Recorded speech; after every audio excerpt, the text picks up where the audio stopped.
Hey, welcome to Quizeye. This is where we look at one painter and two of the paintings, and today we're looking at the Belgian surrealist Rene Magritte. And whilst fellow surrealists such as Ernst and Masson rely on the outlandish and the insane to communicate their ideas, Magritte operates within a paradox. His paintings reach an abstraction through the presentation of a familiar reality.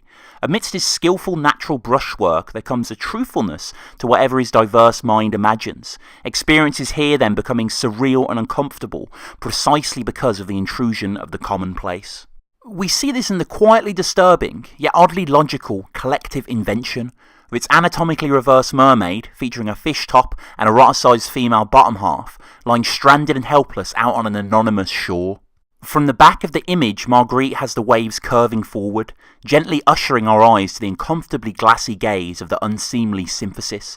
This then is not pure fantasy, rather there is logic here that makes it all the more alarming and affecting, as neither part of the creature is truly contradictive of the other, the skin tones of the feminine legs fading naturally upward to the steely flesh of the fish, as if it was mere evolution. The alluring hips too ache tentatively up out of the skin before the wide, dulled fins. It does, however, seem to behave more like an animal, its helpless caught pose reminiscent more of a drying silent fish than a human. The potential for it, though, to stand and move is what disturbs me most. To see this creation upright would be, for me, that true lapsing into unreality. Classically indicative of the painter's style and tone, however, we as an audience aren't pushed this far in terms of our perceptions. Rather, Magritte hangs us on the edge of the incongruous, but never fully releases to chaos, such as the aforementioned Masson is so fond of doing. There is, of course, wonderful technique here too. The delicate wet deposits of damp sand around the creature's ankles, the slow crawl of the fog back to the centre of the canvas.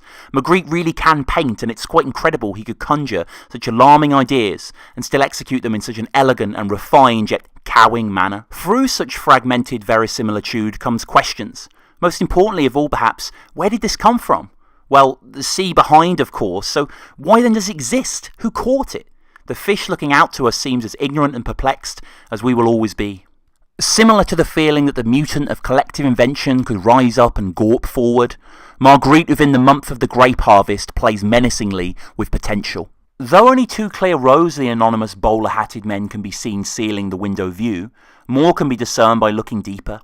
Edges of further hats peek from behind the wall, with a single placid mouth seen also between the crossed shoulders of two men on the right of the pane.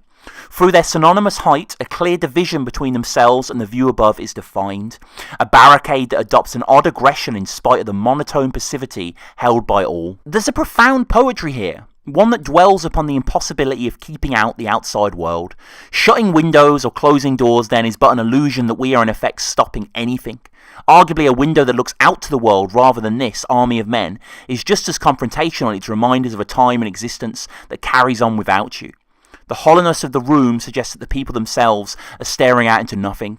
Magritte here then showing us nothing confronting nothing, a commonplace occurrence in the world that continues when we shut the blinds or close our eyes. So yeah, this was Quizeye. Thank you so much for watching. Going to be doing lots more of these videos. This is essentially going through my old blog, so if you search Quizeye, Google Quizeye, you can find sort of this article and many other ones that I'm going to be dictating on here. Thank you for all your support. Please subscribe, please comment, all that good stuff, and we'll see you at the next painter.